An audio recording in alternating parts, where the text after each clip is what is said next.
আপনারা এই সংলাপে 3টি বিষয়কে বিশেষভাবে গুরুত্ব দিয়েছেন: ঐক্য, সংস্কার ও নির্বাচন।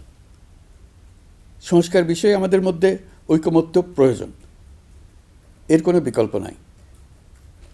এই 3 লক্ষ্যের কোনোটিকে ছাড়া কোনোটি সফল হতে পারবে না। ঐক্যবিহীন সংস্কার কিংবা সংস্কারবিহীন নির্বাচন বাংলাদেশকে এগিয়ে নিতে পারবে না। সংস্কার ও নির্বাচনের প্রস্তুতি একই সঙ্গে চলতে থাকবে। নির্বাচনের প্রস্তুতির কাজ মূলত নির্বাচন কমিশনের। নাগরিকদের নির্বাচনের তারিখ না পাওয়া পর্যন্ত এই প্রক্রিয়ায় সময় দিতে হয় না।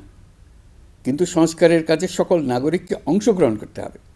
যারা ভোটার তারা তো অংশগ্রহণ করবেনই, তার সঙ্গে যারা ভবিষ্যতে ভোটার হবেন তারাও সর্বাত্মকভাবে সংস্কারের কাজে নিজেদেরকে নিয়োজিত করুন।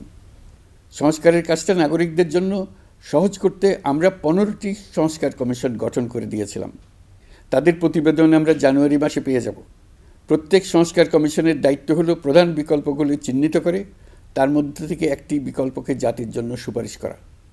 যার যার ক্ষেত্রে সংস্কারের মাধ্যমে ভবিষ্যৎ কীভাবে রচিত হবে তা বিভিন্ন পক্ষের মতামত নিয়ে সুপারিশমালা তৈরি করে দেওয়া, নাগরিকের পক্ষে মতামত স্থির করা সহজ করে দেওয়া।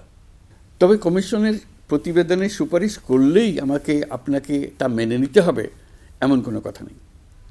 এই জন্য সর্বশেষ পর্যায়ে জাতীয় ঐকমত্য গঠন কমিশন গঠন করা হয়েছে।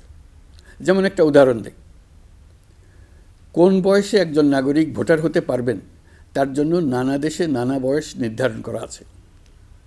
নির্বাচন সংস্কার কমিশন নিশ্চয়ই এরকম একটা বয়স সুপারিশ করবে। সেই বয়স আমার পছন্দ হতেও পারে, নাও হতে পারে।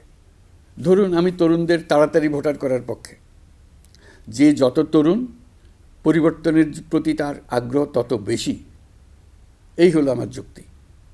তারুণ্য তাকে শক্তি যোগায়, তথ্য প্রযুক্তির সঙ্গে তার গভীর সখ্যতা তাকে এই শক্তি যোগায়।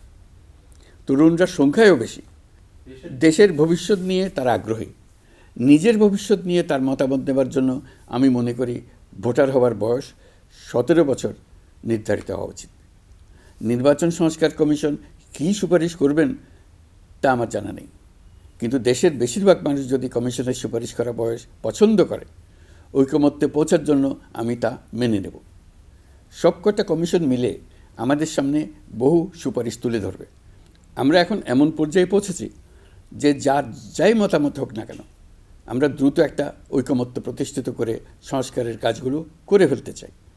নির্বাচনের পথে যেন এগিয়ে যেতে পারি, সেই ব্যবস্থা করতে চাই।